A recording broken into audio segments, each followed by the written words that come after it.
Bonjour à chacun d'entre vous. J'ai l'impression qu'on aura du creux parce que le Covid a un peu frappé dans notre église quelques personnes.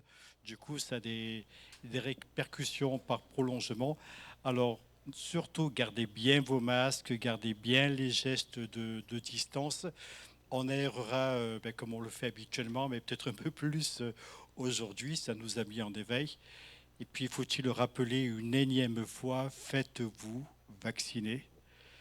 Voilà, je pense que sinon c'est de l'inconscience la plus totale dans le contexte pandémique actuel. Voilà, on va prier ensemble, demander à Dieu de bénir cette matinée. Finalement, ouais, c'est plutôt ici. J'ai cherché quelle était. Voilà. On va prier ensemble. Je vous invite à vous incliner. Nous avons une journée un petit peu particulière que nous voulons remettre maintenant sous le regard de Dieu. Inclinons-nous et prions.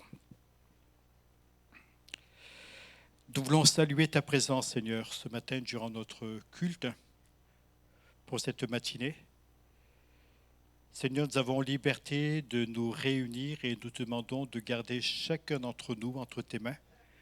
Seigneur, nous voulons compter sur toi, nous voulons regarder vers toi. Te prions, Seigneur, pour ceux qui ce matin s'engagent publiquement au travers de ce baptême.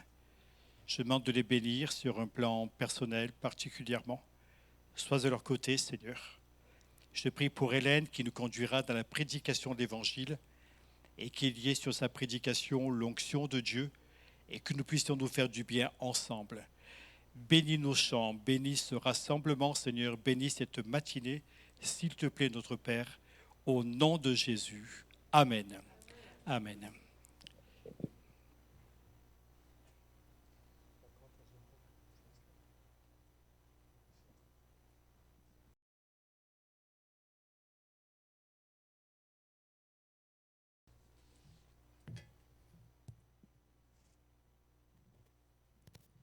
Bonjour tout le monde. Bon, on va louer notre Dieu ce matin. Dieu siège au milieu de la louange de son peuple. Nous allons le célébrer ce matin. Nous allons dire à notre papa qu'il est notre Père. Quand tout va mal chez nous, on se réfugie auprès du Père. Et c'est lui qui nous fortifie, c'est lui qui nous console, c'est lui qui nous rebooste. Et ce matin, soyons reboostés par le Saint-Esprit de Dieu. Alléluia. Nous allons nous lever, nous allons louer notre Dieu, s'il vous plaît.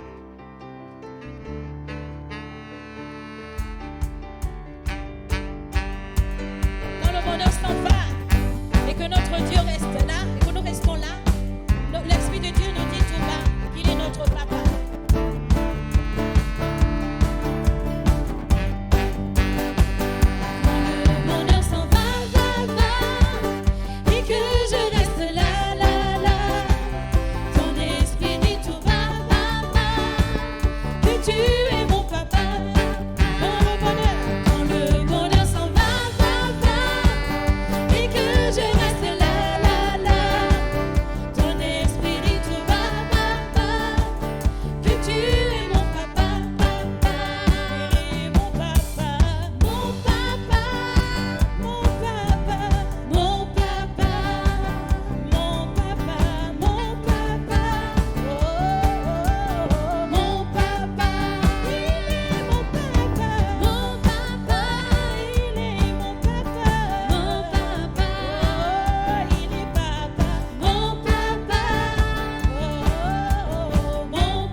Dieu est notre papa.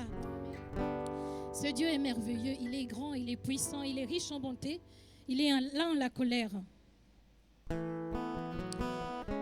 Nous allons ouvrir les portes à ce roi de gloire. Ouvrons-lui davantage les portes parce que c'est notre papa. Ce Dieu merveilleux, comme je le disais tout à l'heure, siège au milieu de la louange de ses enfants. Ouvrons-lui les portes de nos cœurs et laissons jaillir la joie qu'il manifeste en nous à travers son Esprit Saint.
Hosanna, Hosanna à Jésus notre roi. Hosanna au plus haut des cieux, à l'Éternel notre Dieu, la gloire. Lui le ressuscité, lui qui règne d'âge en âge, d'éternité en éternité. Alléluia.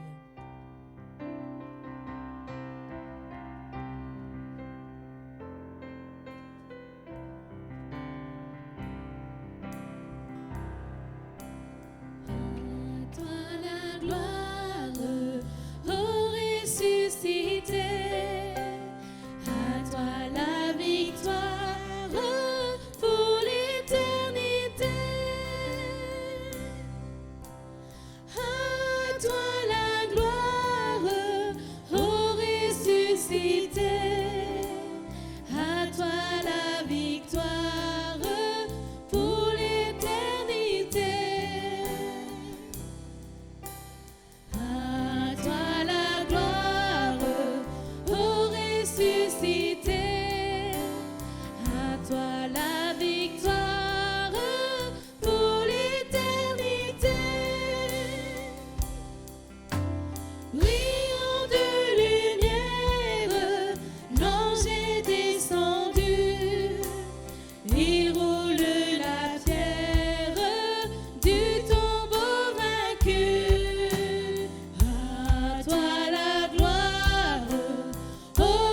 ressuscité. À toi la victoire pour l'éternité. Tous les anges louent sa sainteté. L'univers crie sa majesté. Chantons gloire et puissance, force et louange à l'agneau immolé. À l'agneau immolé. Tous les anges louent sa sainteté. Tous les anges louent sa sainteté. Alléluia. L'univers crie sa majesté. Chantons gloire et puissance, force et louange à l'agneau immolé. À l'agneau immolé. À l'agneau immolé. À l'agneau immolé. À l'agneau immolé. À l'agneau immolé. À l'agneau immolé.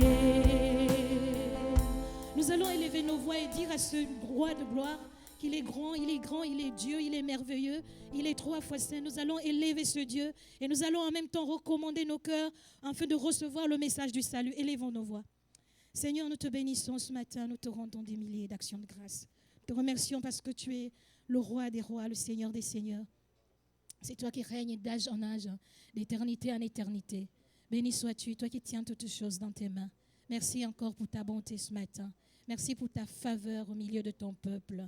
Nous t'élevons parce que tu es l'agneau immolé. Nous t'élevons parce que tu es le Dieu de gloire. Tu es le Seigneur des seigneurs. Tu es l'admirable conseiller. Merci encore pour ta présence ce matin. Seigneur, nous prions que tu disposes nos cœurs à recevoir le message de paix que tu as préparé pour chacun de nous. Béni sois-tu encore, notre Dieu, au nom de Jésus. Amen.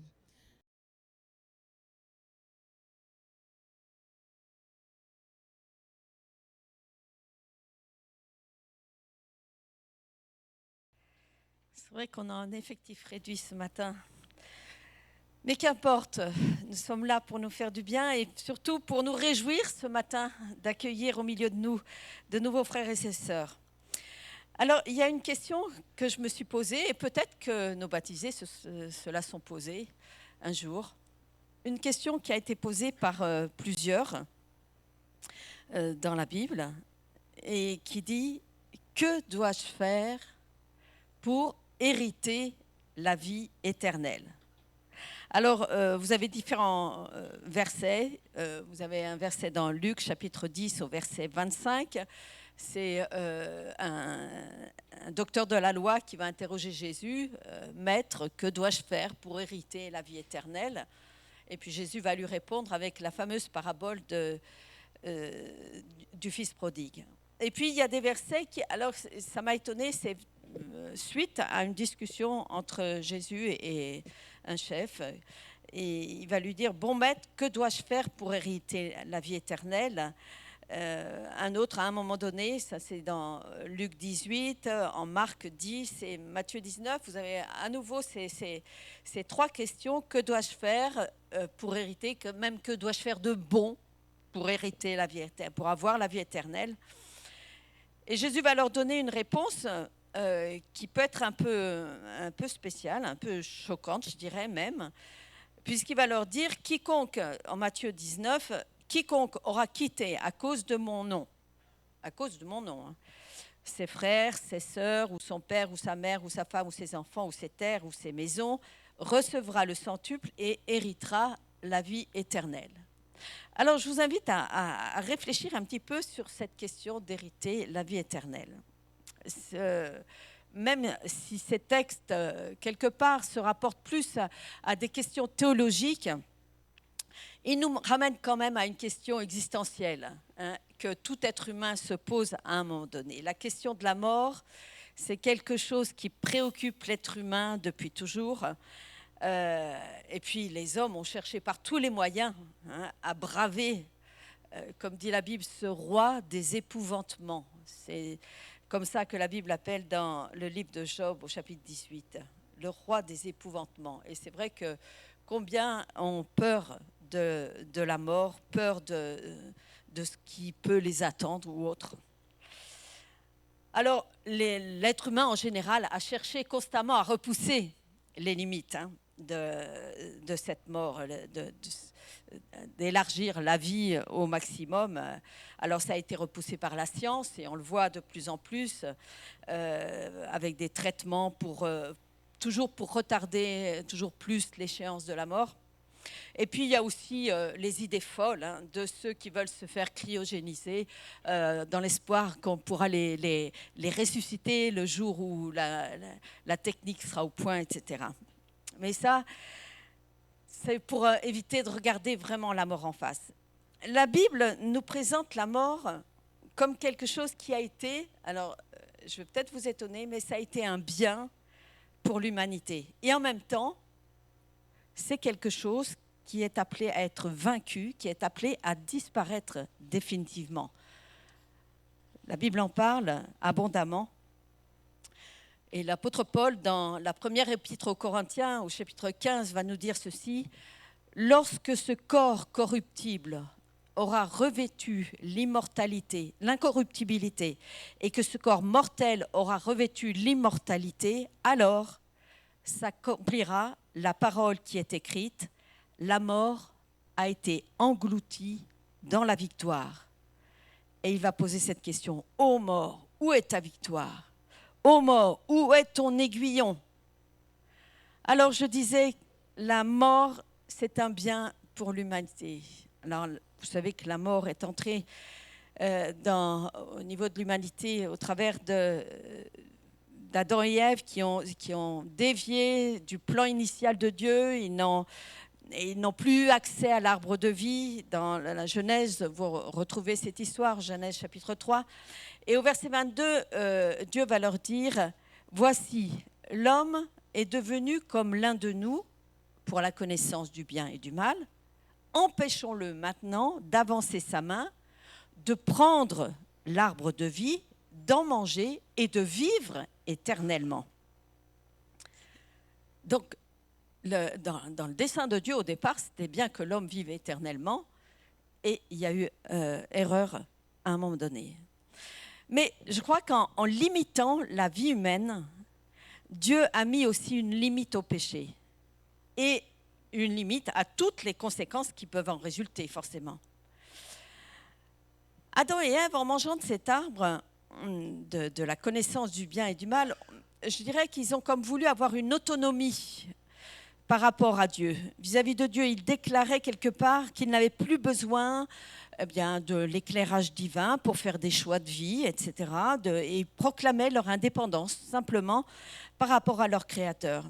C'était donc comme une déclaration ouverte, visant à être les seuls maîtres de leur vie et à déterminer par eux-mêmes et pour eux-mêmes ce qui est bon ou ce qui est mauvais. Et c'est dans ce sens que je comprends la déclaration de Dieu qui dit « L'homme est devenu comme l'un de nous ». Parce que si en mangeant de l'arbre de la connaissance du bien et du mal, l'homme est devenu comme Dieu, je ne vois pas trop le rapport, si ce n'est qu'en prenant de cet arbre, il est devenu indépendant, comme Dieu est au-dessus de tout. Malheureusement, leur connaissance était forcément bien limitée et ils ne pouvaient pas avoir une vision juste des choses. Et j'ai essayé de m'imaginer un monde, et imaginez-vous un monde où les hommes seraient immortels et décideraient de ce qui est bon, ce qui est mauvais, qui n'en ferait qu'à leur tête.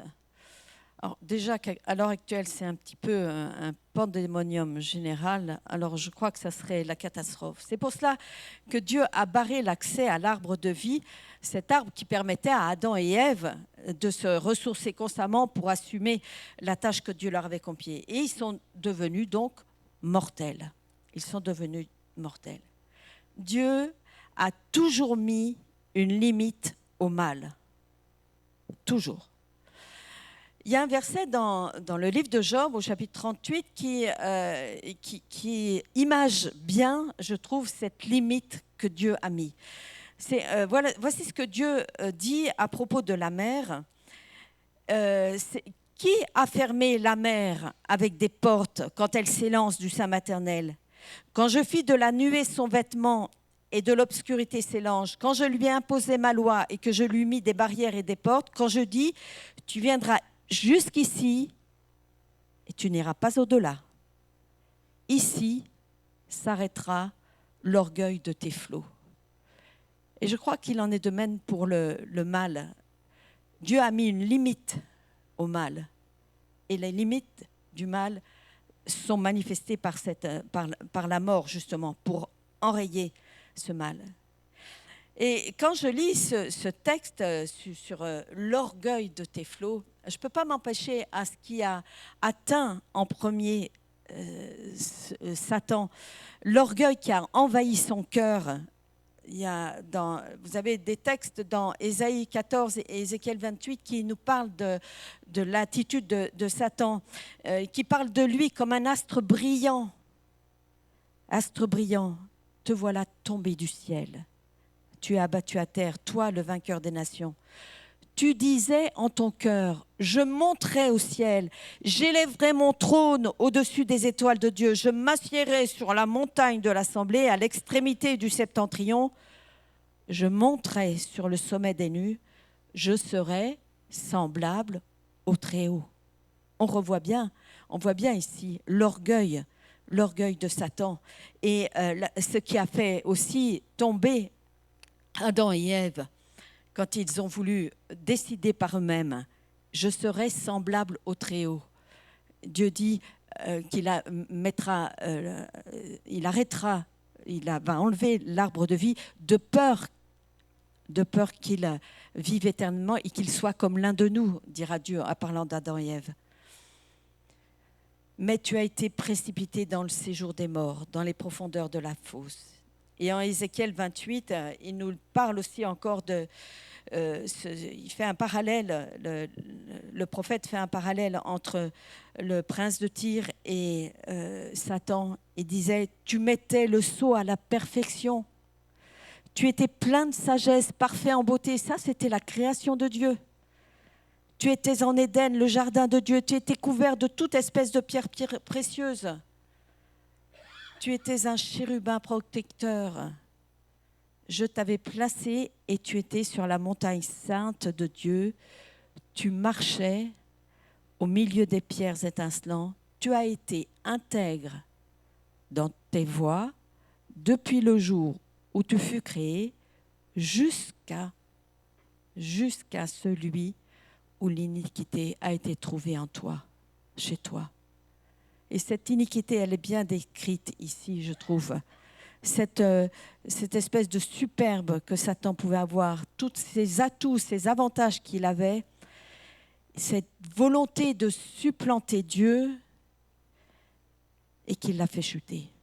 Et lorsque nous sortons de la dépendance à notre Père Céleste, on prend un chemin d'égarement qui nous mène inévitablement vers la mort. Le texte d'Ézéchiel 28 que j'ai lu, là, du verset 12 au verset 15, précise un petit peu avant, au verset 6, dit ceci, « C'est pourquoi ainsi parle le Seigneur l'Éternel, parce que tu prends ta volonté pour la volonté de Dieu. » Cet arbre de la connaissance du bien et des mal, il est toujours là pour nous détourner de la seule volonté de Dieu et nous faire miroiter que notre volonté, elle n'est peut-être pas si mauvaise que ça, hein, voire même meilleure que celle de Dieu. Bon, Seigneur, si tu faisais comme ça irait plus vite, ça serait peut-être plus efficace ou autre. Combien de fois on a des raisonnements de cette manière? Mais l'issue est fatale, c'est la mort.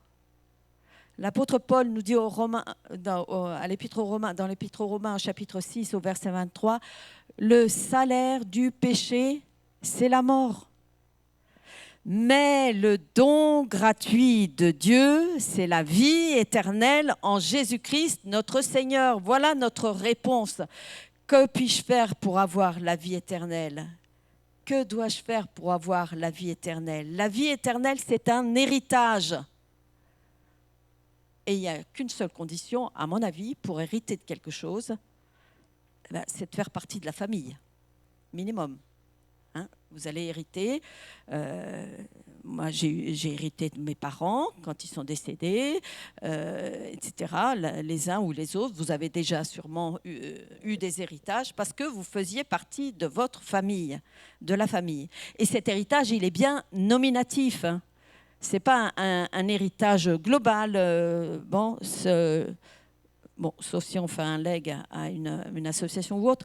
Mais un héritage, c'est vraiment destiné à la famille.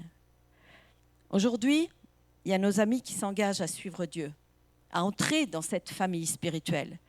Ils entrent donc dans cet héritage qui leur est acquis dès maintenant. Dès maintenant. Et malheureusement, il faut toujours la mort de quelqu'un pour pouvoir hériter. Jésus est celui qui est mort afin que nous héritions de cette vie éternelle. La mort a été engloutie, nous avons lu dans 1 Corinthiens, la mort a été engloutie dans la victoire. Et c'est la victoire de Jésus à la croix qui a englouti la mort. C'est pour cela qu'on peut se dire, ô mort, où est ta victoire ? Ô mort, où est ton aiguillon ? Il n'existe plus.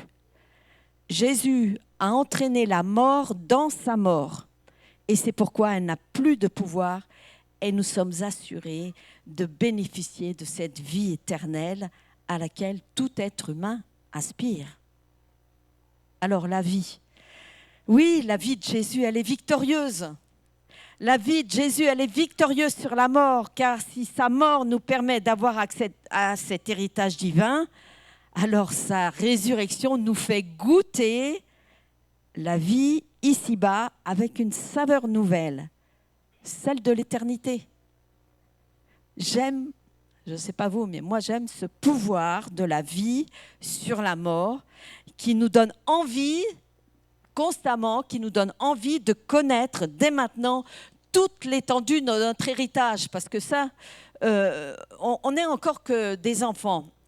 Quand on est enfant, on connaît à peu près l'héritage qu'on risque d'avoir le jour où nos parents décèdent.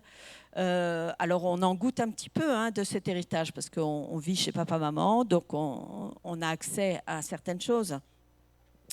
Mais avec Dieu, Dieu a permis que nous puissions toucher des avances sur héritage. Ouais, c'est super, une avance sur héritage. Il nous a donné des arts. Vous savez, une avance. Quand vous versez une avance pour obtenir quelque chose, vous versez des arts.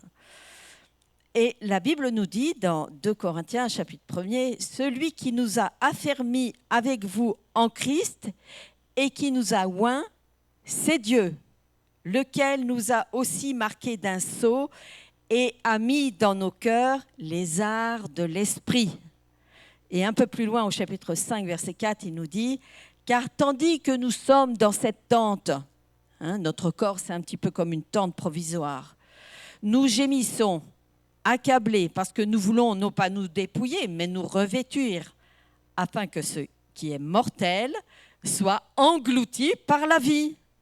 Et celui qui nous a formés pour cela, c'est Dieu qui nous a donné les arts de l'esprit.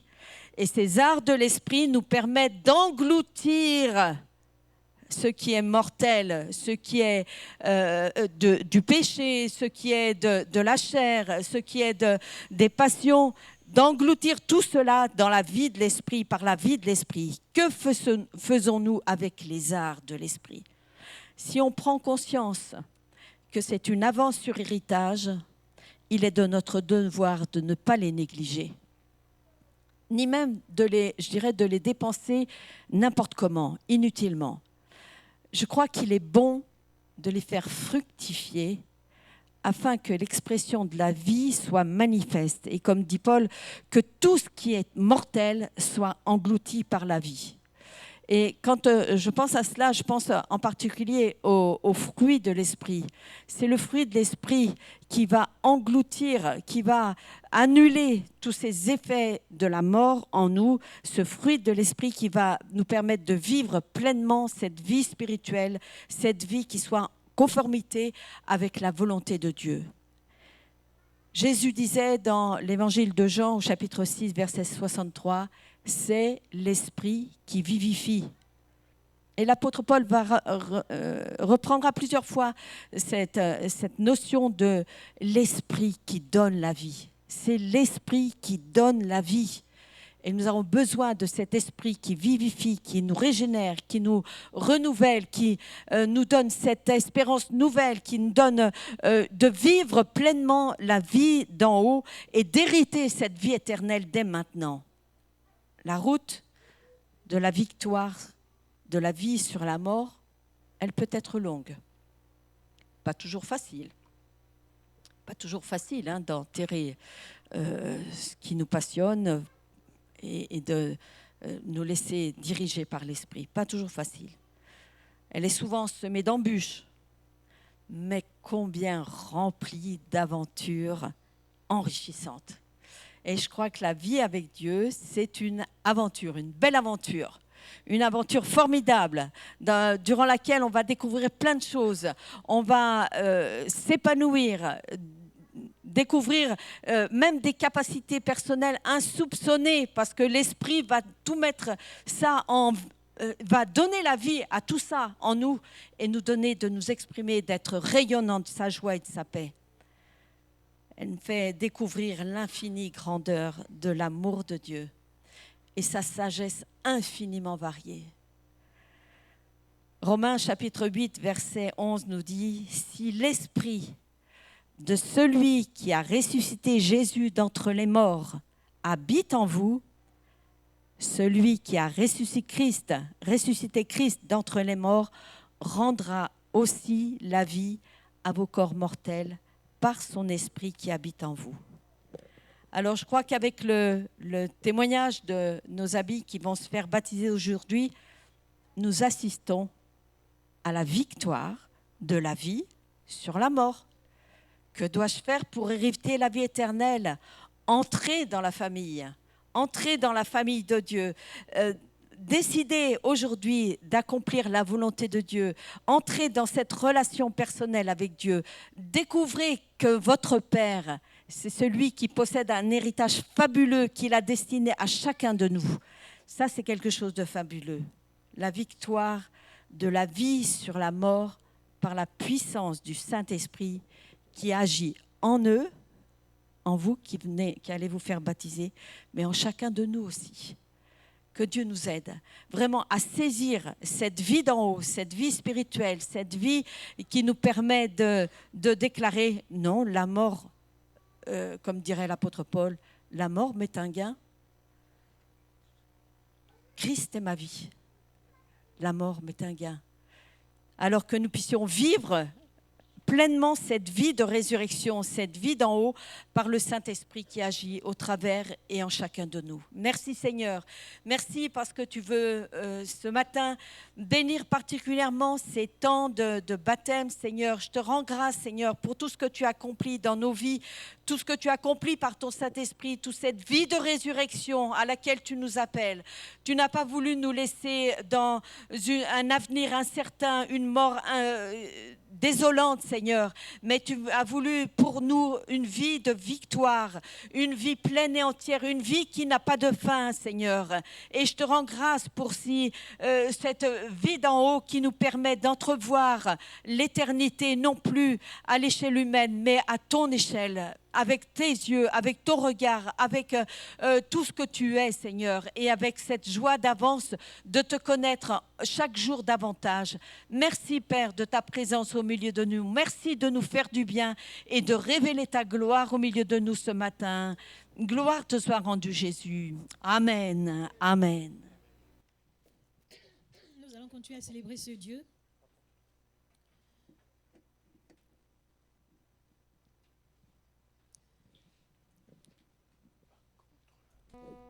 À toi la gloire.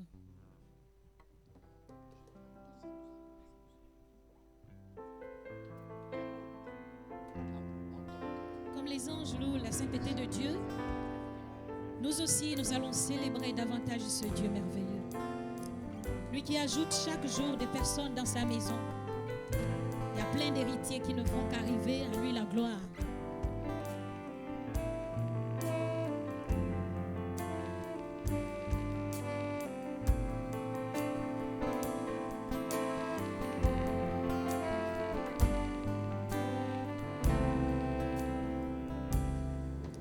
Tous les anges louent sa sainteté.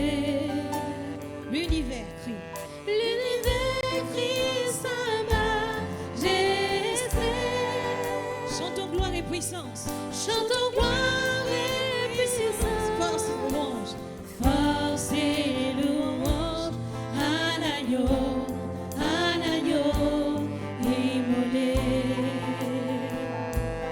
À l'agneau immolé.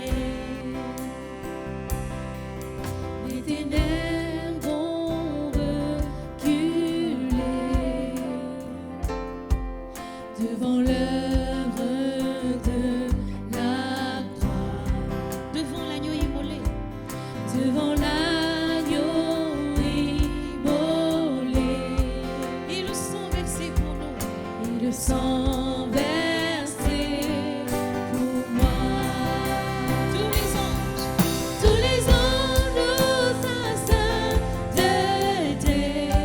L'univers crie sa majesté. L'univers crie sa majesté.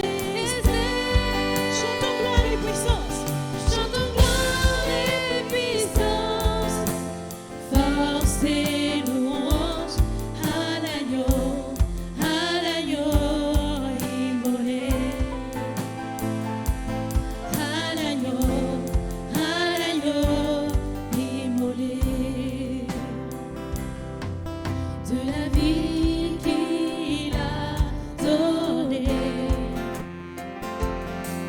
à la vie qui brûle en nous. Tant d'amour et à jamais. Tant d'amour et à jamais. Ma reconnaissance au roi. Ma reconnaissance au roi. Tous les anges louent sa sainteté. L'univers crie sa majesté. L'univers crie sa majesté. Chantons gloire et puissance. Force et louange. Force et louange à l'agneau immolé. À l'agneau immolé. Vivant.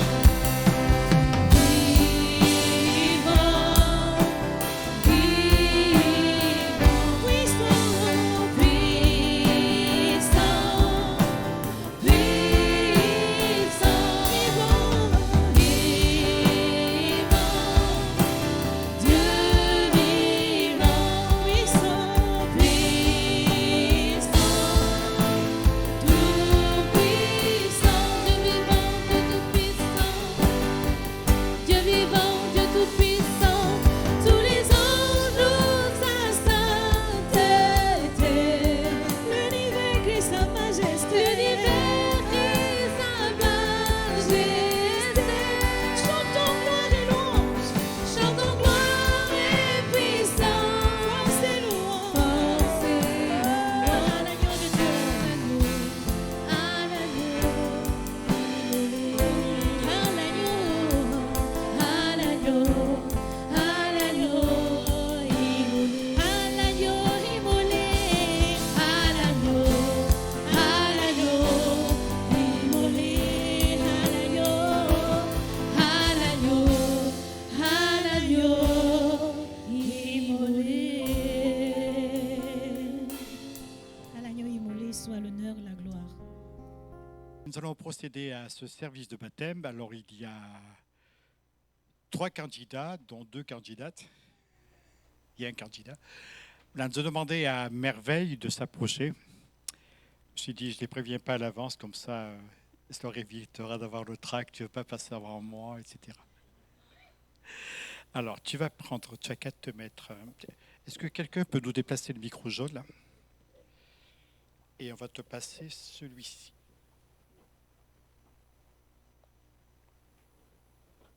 Tiens, tu pourras retirer ton masque. Tu veux l'incliner plus? Non.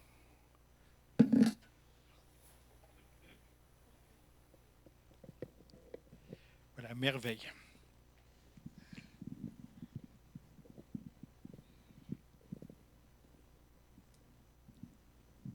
Bonjour à tous.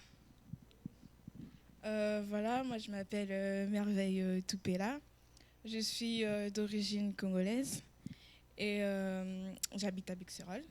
Donc voilà. Moi je suis née dans une famille chrétienne. J'ai toujours eu cette base sur la foi, la conviction que Dieu existe et qu'il a envoyé son Fils unique afin que je sois sauvée. Et depuis toute petite, j'ai été encadrée par des moniteurs à l'école du dimanche, à une écotime, dans mon ancienne église. Et je me souviens une fois, pendant un enseignement, ils nous ont parlé de la repentance. Et ils ont demandé pour ceux qui voulaient accepter Christ dans leur vie, s'ils étaient prêts, etc. Et du coup, je me suis approchée, ils ont prié pour moi et c'est à ce moment que j'ai accepté Jésus dans ma vie. Et après, j'ai commencé à l'expérimenter, j'ai commencé à suivre des enseignements et à chercher qui était Jésus, voilà. Après, en 2018, arrivé en France, je me suis relâchée, j'avais du mal à lire la parole de Dieu, encore moins à prier, je me suis un tout petit peu détournée de sa parole. Après, et en 2019, j'ai commencé à sentir un vide en moi. J'ai commencé à me sentir pas bien. J'avais l'impression qu'il me manquait forcément quelque chose. Et je me souviens avoir lu une citation de ces philosophes, Blaise Pascal, qui dit « Il y a dans le cœur de l'homme un vide en forme de Dieu que rien de ce qui a été créé ne peut remplir, mais seulement le Créateur qui s'est fait connaître par Jésus. » C'est à ce moment-là que j'ai compris que j'avais besoin de Jésus, que ces vides, il n'y avait que Christ qui pouvait le remplir, que rien de ce que je pouvais chercher ailleurs pouvait me combler. À partir de ce moment-là, j'ai commencé à chercher Jésus. J'ai commencé à prier énormément pour qu'il se révèle à moi. Voilà, dans sa parole, il est dit, il se révèle à tous ceux qui lui cherchent d'un cœur sincère.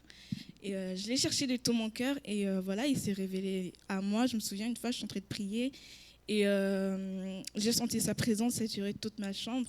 Et je me suis rendu compte que c'était lui et que je devais m'accrocher à sa parole, qu'il ne m'a jamais abandonnée, malgré le fait que je me sois éloignée. Il était toujours là présent avec moi, qui m'a toujours soutenue et qu'il m'aime d'un amour inconditionnel. La preuve, il s'est donné pour moi alors que je n'existais pas forcément. Et voilà, et du coup, j'en ai parlé longuement à mes parents concernant le baptême. Et ils étaient tout à fait d'accord. Ils m'ont demandé de chercher encore, de désirer encore Christ et de chercher à connaître sa personne, qui il est. Du coup, voilà, après, on est venu avec mon père pour en parler avec le pasteur. Et voilà, il m'a accompagnée, il m'a soutenue. Il m'a donné un carnet que je devais remplir tous les jours. Voilà. Et donc voilà, c'est mon témoignage. Et je remercie Dieu pour ces moments, pour ces instants, parce que c'est lui qui l'avait prévu et c'est une grâce. Voilà, je suis très contente d'appartenir à la grande famille des enfants de Dieu. Et voilà, je remercie mes parents, notamment le pasteur et le groupe des jeunes, qui m'ont énormément aidé à approfondir ma relation avec Christ. Donc voilà, merci.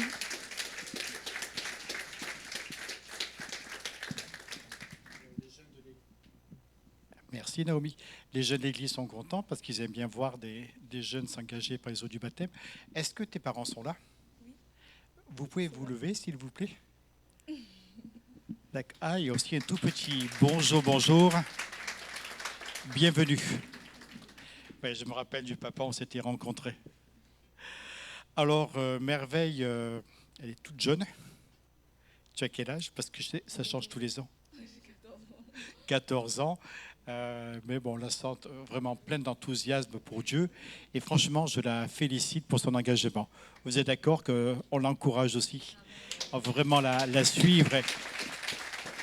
C'est vrai, ce n'est pas forcément très simple pour quelqu'un de tout jeune de démarrer dans les voies de Dieu.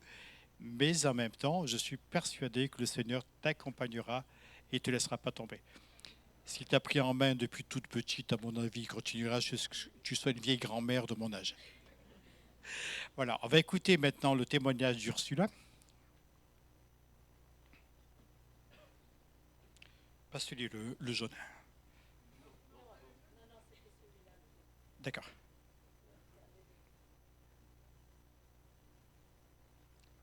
Rouge. Voilà, Ursula. Oh, qui est guère plus âgée.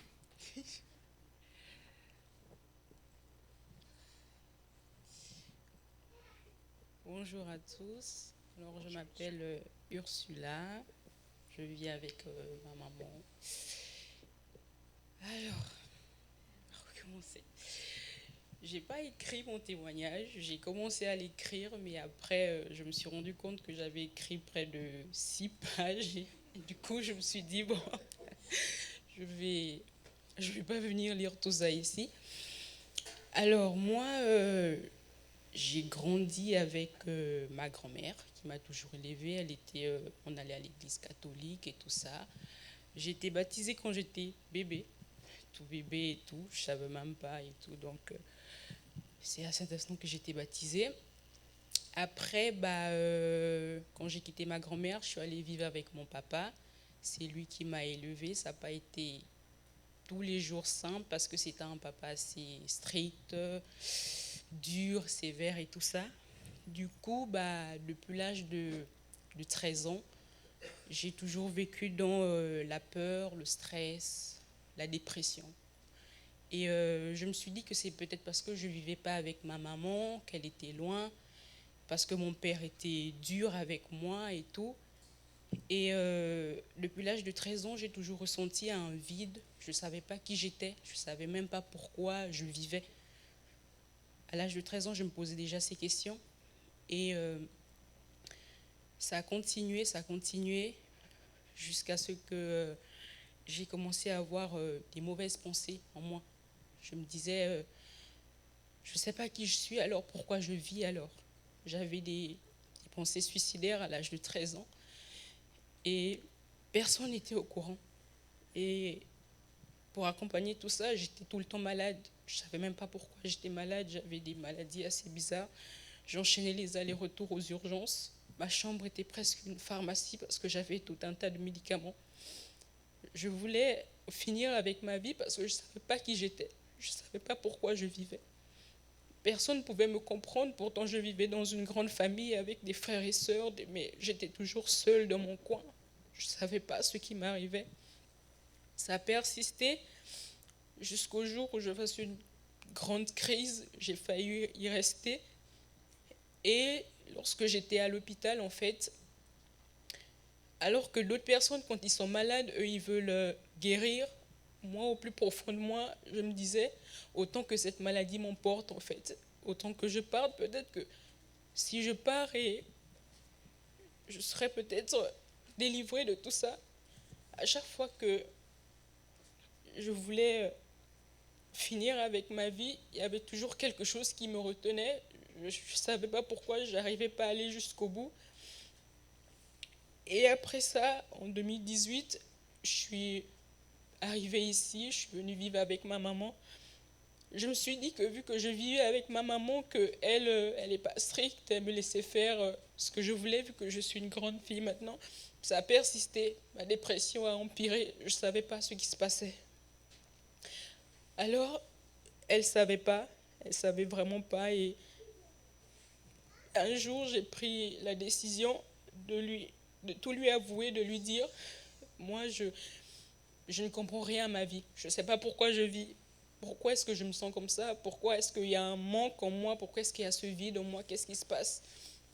Elle m'a dit, il faut que tu pries. Je lui ai dit, est-ce que si je prie, ça va changer quelque chose? Elle m'a dit, il faut que tu pries. Moi, je tiens ici en France, c'est parce que je prie un Dieu vivant. C'est lui qui m'a toujours guidée, c'est lui qui m'a toujours accompagnée depuis que je vis ici. Si tu t'abandonnes complètement à lui, il va te délivrer. Il sera toujours là avec toi parce qu'il a toujours été là avec toi. Et je ne voulais pas accepter ça. En fait, je me suis dit, je ne vois pas en quoi si je prie, ça va changer quelque chose. J'ai refusé la main que Dieu me tendait. Il a toujours été là, je ne le voyais pas. Il était toujours là avec moi, mais je ne le voyais pas. Alors un soir, j'ai pris la décision. Je suis rentrée dans ma chambre. J'ai pleuré de toutes mes forces. J'ai commencé à prier alors que je ne savais même pas comment prier. J'ai senti une chaleur en moi. Christ m'a tendu la main. Il m'a dit qu'il était là avec moi, qu'il a toujours été là avec moi depuis le premier jour de ma vie. Il a toujours été là avec moi, qu'il m'accompagnait. Même lorsque je voulais en finir avec ma vie, il me retenait parce qu'il savait que ma vie avait de la valeur. À ses yeux, ma vie était importante et que je devais croire en lui. Et je l'ai accepté dans ma vie. J'ai fait de lui mon sauveur, mon père. Il est tout pour moi aujourd'hui parce qu'il a toujours été là avec moi dans la dépression. Depuis l'âge de 13 ans jusqu'à mes 20 ans, j'ai vécu ce mal-être-là parce qu'on m'a toujours dit que je ne pouvais rien faire. Même mon propre père m'a toujours dit que j'étais incapable de faire telle ou telle chose. Aujourd'hui, quand je lui ai dit que j'ai étudié le droit, il ne m'a pas cru. Parce que lorsque j'ai eu mon bac, je lui ai dit, papa, je vais étudier le droit. Il m'a dit, tu ne pourras jamais. Parce que le droit, c'est pour les gens qui sont intelligents et toi, tu ne l'es pas. Alors, aujourd'hui, quand je vois qui je suis en train de devenir, je suis heureuse parce que Dieu a toujours été là à mes côtés. Il m'a toujours guidée, il m'a toujours accompagnée.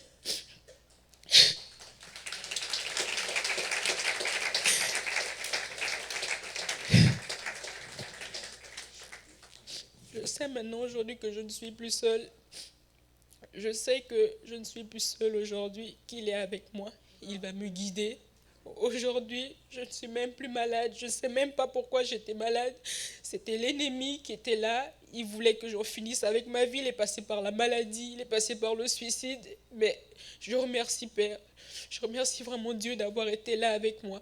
Il m'a guidée, il m'a accompagnée jusqu'à aujourd'hui. Et je suis heureuse de témoigner aujourd'hui devant vous parce que dans mes prières, je disais toujours à Dieu, un jour je me tiendrai devant des gens et je témoignerai de ton amour pour moi, de ce que tu as fait pour moi. Et aujourd'hui, je suis heureuse. Merci à tous. Merci au groupe de jeunes. Aujourd'hui, vous êtes mes amis et je vous remercie énormément. Merci à ma mère qui est toujours là pour moi, qui m'accompagne.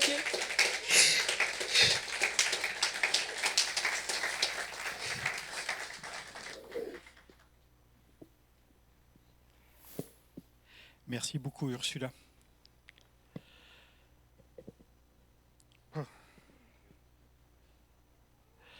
En tout cas, j'aimerais te dire qu'on t'aime tous beaucoup et on est très fiers des études que tu as entreprises. Et on sera encore plus fiers quand tu viendras avec un diplôme, nous disant, ça y est, j'ai eu mon doctorat. Mais pourquoi pas? Hier, il y avait vendredi une remise de diplôme pour une jeune doctorante qui est au milieu de nous. Une jeune docteure. Tu es là, Yvette?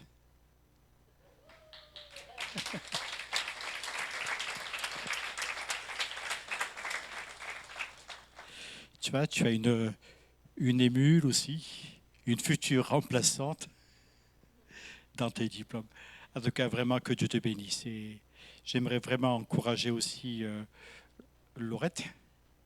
Non, Loretta. Donc, Laurette, la maman donc d'Ursula. Que Dieu vous bénisse. Alors, avec ma galanterie familière, j'ai fait passer les deux filles. Maintenant, c'est Jérôme. On va écouter ton témoignage, Jérôme. Et là, c'est pareil, c'est vraiment un bonheur d'entendre ce que tu vas nous dire parce qu'on t'apprécie tous énormément.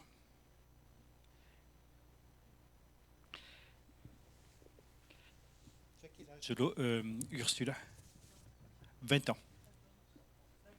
23.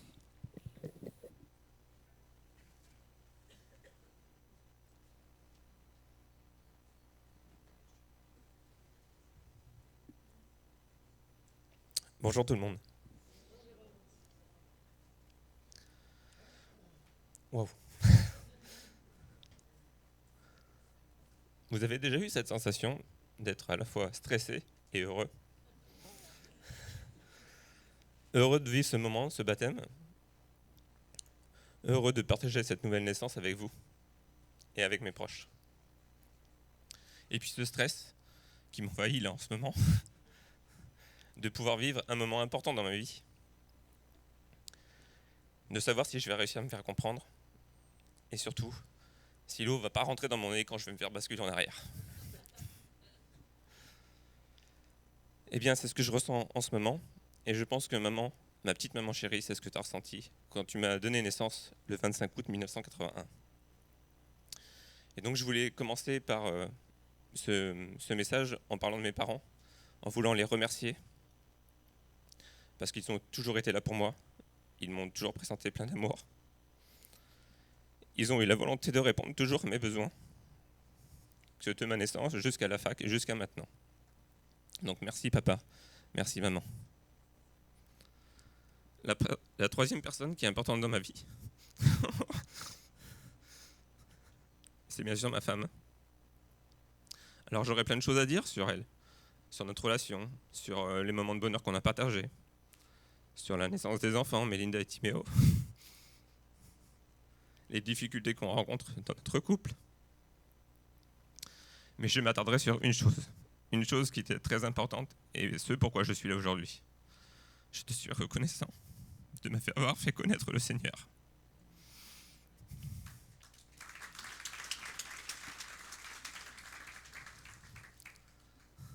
Alors au début, vous savez, quand vous connaissez Dieu, vous comprenez qu'il existe et qu'il a envie de vous... vous avez envie de répondre à sa volonté. L'une des premières choses que vous avez envie de faire, c'est de le crier au monde entier, le crier à votre entourage et dire mais Dieu existe, il est là pour vous aussi. Et ben donc Dieu, forcément, Ruth a essayé de le faire au départ. Alors je peux la comprendre maintenant. Mais ensuite, elle m'a laissé faire mes choix.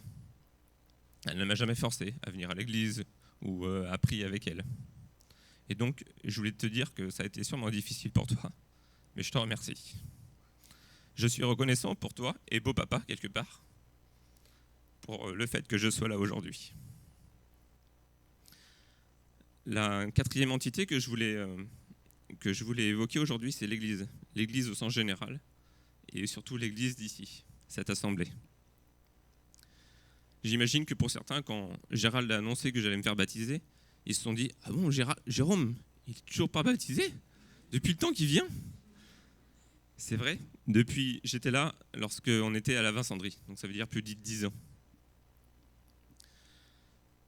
Bien au contraire, tout ce que je vois aujourd'hui, ce n'est pas des jugements, c'était plutôt de la bienveillance de la part certainement du pasteur et de Hélène, du soutien qu'ils m'ont apporté lorsque j'ai eu des périodes délicates. Je remercie du fond du cœur tous ceux qui ont prié pour moi depuis tant d'années, pour que j'en arrive ici aujourd'hui. Et puis, je ne pouvais pas parler de l'Église sans parler du groupe des hommes.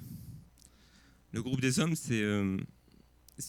on se réunit un dimanche par mois et quelques week-ends dans l'année. Mais pour moi, ils sont très instructifs et enrichissants, mais ils sont surtout le moment de partage et d'authenticité. Pourquoi ? Je me souviendrai toujours de ce week-end-là. Par exemple, il y a un week-end où on était en Térébinthe, ma maman m'appelle et me dit que mon frère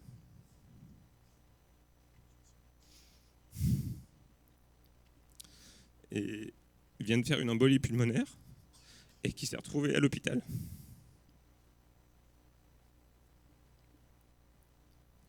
C'était dur pour moi d'être si loin et à la fois c'était facile parce que j'étais avec des personnes qui m'ont soutenu et qui ont même prié pour mon frère.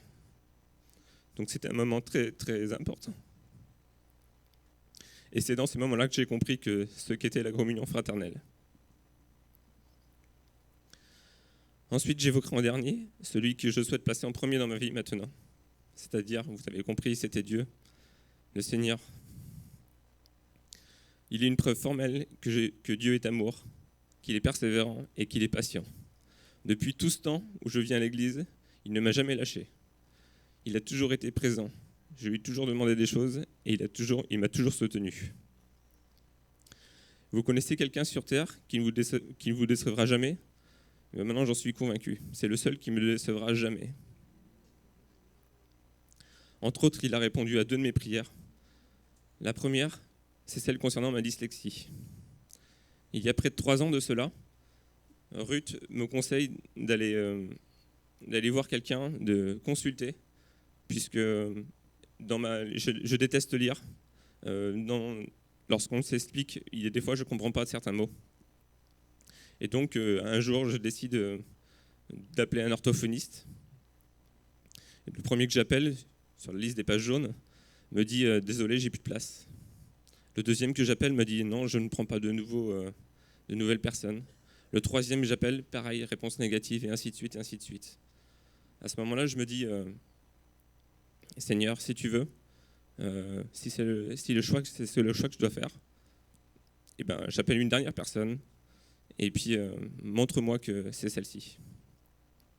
Donc j'appelle une orthophoniste qui me répond, et qui me dit, comme les autres, qu'elle n'a plus de place. Et donc, je lui explique ma situation. Je lui ai dit, écoutez, je m'aperçois que votre adresse est à 500 mètres de mon lieu de travail. Si toutefois vous avez un désistement, n'hésitez pas, en 3 minutes, je peux être chez vous. Elle entend. Et il faut savoir que 2 heures après, j'étais dans son cabinet. Après 3 heures de test, elle me diagnostique dyslexique. Quelques séances d'apprentissage et j'apprends ce que c'est que la lecture audio. Moi qui détestais lire, grâce à Philippe Monroe qui m'a donné la Bible en 1 an en livre audio, et j'ai lu toute la Bible et de façon très facile. C'était très agréable pour moi de l'entendre. Donc je remercie Dieu pour cette prière qui m'a permis de pouvoir avancer. Ma deuxième prière, elle concerne ceci. Je crois en Jésus-Christ, mort pour mes péchés. J'accepte Jésus comme mon sauveur personnel. Je voulais bien y croire depuis le temps qu'on me le dit, mais pour moi, ça ne me parle pas. Ça n'était pas concret. Et donc j'ai prié Dieu. Je lui ai dit, explique-moi pour que je puisse comprendre.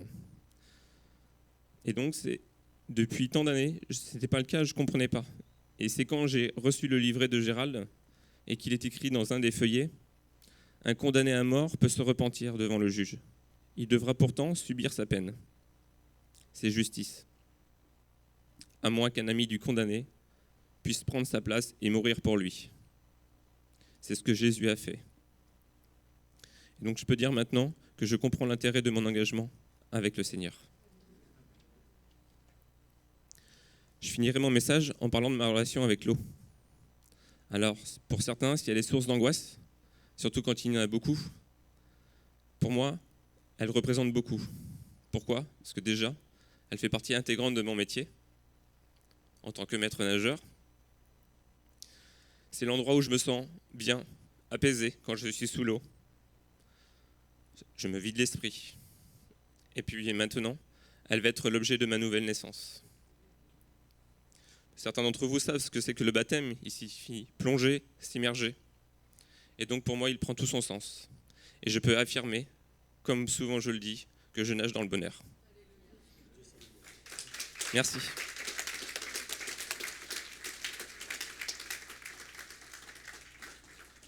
En tout cas, Jérôme, je ne sais pas si pour moi c'est le plus beau jour de ma vie, mais en tout cas, c'est un jour qui compte. Ah là là, on te connaît. Tu te rappelles votre mariage, les moustiques? Vous vous rappelez les amis, monsieur et madame Mulon, monsieur Giota? Juste ça. Ouais, je suis tellement habitué à dire le prénom de Ruth. Et c'était vraiment des moments fabuleux. Je me souviens de tout ça, cette amitié depuis des années. C'est avec une grande joie que je vous revois, monsieur et madame Bulot. Vous avez bien élevé votre fils. Et si je peux permettre, parce que maintenant c'est un homme mature, un homme qui a sa place dans un couple, dans la société, etc. Vous avez fait quelqu'un de bien, je vous assure. Et c'est pas pour vous passer la pommade sur le dos ou faire style devant Jérôme, on le pense tous. Et je crois que très souvent, l'un ou l'autre parmi nous lui dit son affection, son intérêt. Jérôme est quelqu'un de bien. Et personnellement, à titre personnel, je trouve chouette que tu rentres dans notre église, parce qu'on a besoin aussi d'hommes intelligents, posés, réfléchis, qui soient capables de donner des bonnes choses et un bon exemple pour chacun. Qu'est-ce que vous en pensez si on baptise ces personnes? Alors, on va passer de l'autre côté, ce n'est pas du tout équivoque. On va aller dans la salle qui est derrière, donc ça va être filmé. Joël et Nina, vous nous conduisez dans des chants. De toute façon, n'interrompez pas, chantez, de toute façon, parce que je ne ferai pas de coupure entre les différents baptêmes. Content, en tout cas, elle est contente de voir les jeunes se donner au Seigneur, se faire baptiser, donc elle a oublié de mettre le son. Nous allons célébrer ce Dieu merveilleux qui fait sans cesse entrer des âmes dans le royaume des cieux, dans son royaume merveilleux. Nous sommes nés pour le louer, nous sommes nés pour influencer. C'est ce qui se passe. Plusieurs personnes reviennent au Seigneur. Plusieurs personnes se détournent de leur mauvaise voie aujourd'hui. Nous allons vraiment chanter Dieu fièrement parce qu'il a fait de nous des témoins aux yeux du monde.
sans effet. Alléluia.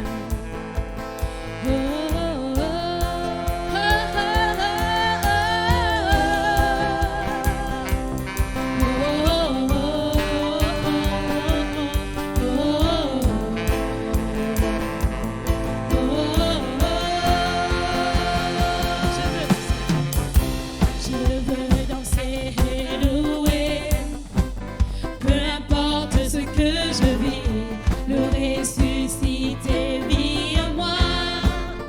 Son nom est Jésus, je suis née de Dieu, je suis victorieuse, je suis née pour influencer, remplie du Saint-Esprit.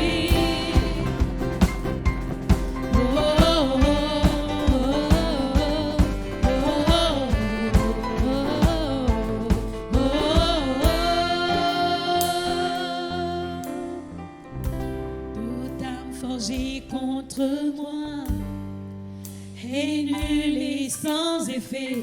Le ressuscité vit en moi. Son nom est Jésus. Je suis née de Dieu. Je suis victorieuse. Je suis née pour influencer. Remplie du Saint-Esprit. Toute âme forgée. Et nul et sans effet, le ressuscité vit en moi.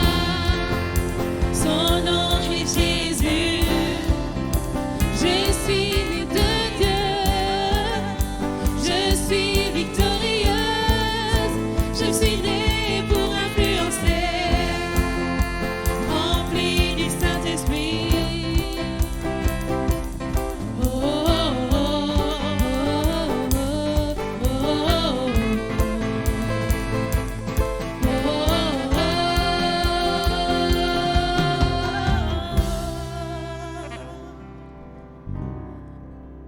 Nous allons nous réjouir dans le Dieu de notre salut. Nous allons nous réjouir encore dans le Dieu de notre salut. Nous allons nous réjouir pour ces nouveaux baptisés.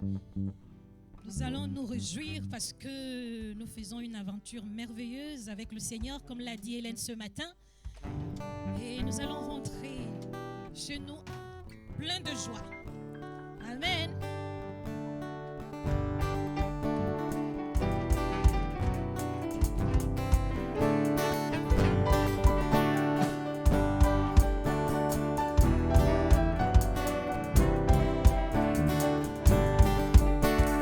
Je veux me réjouir dans le Dieu de mon salut, en Jésus mon roi.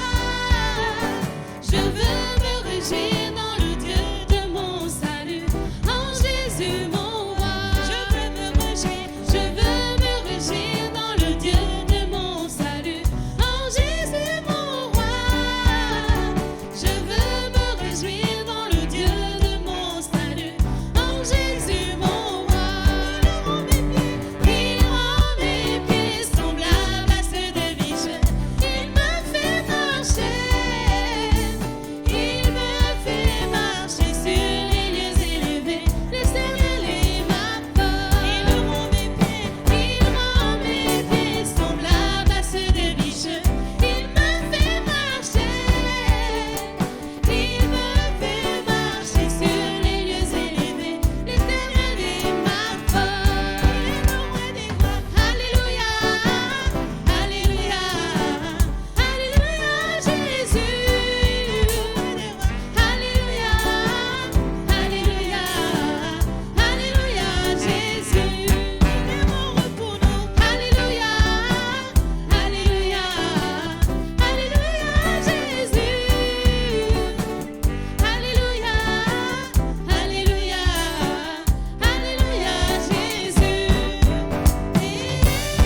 matin,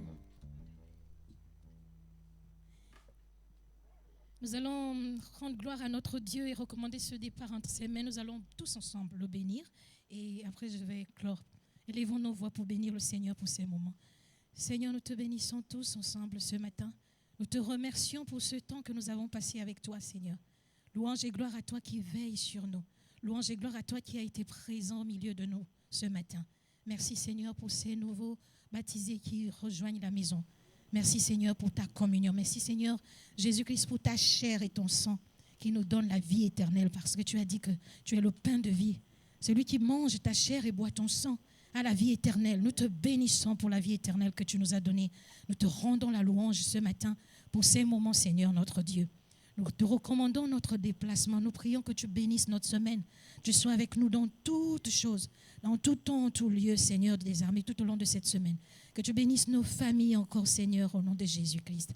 Bénis notre départ de ce lieu, Seigneur, l'arrivée dans nos maisons. Merci encore, notre Dieu, pour toutes choses, au nom de Jésus. Amen. Bon retour chez vous et bonne semaine.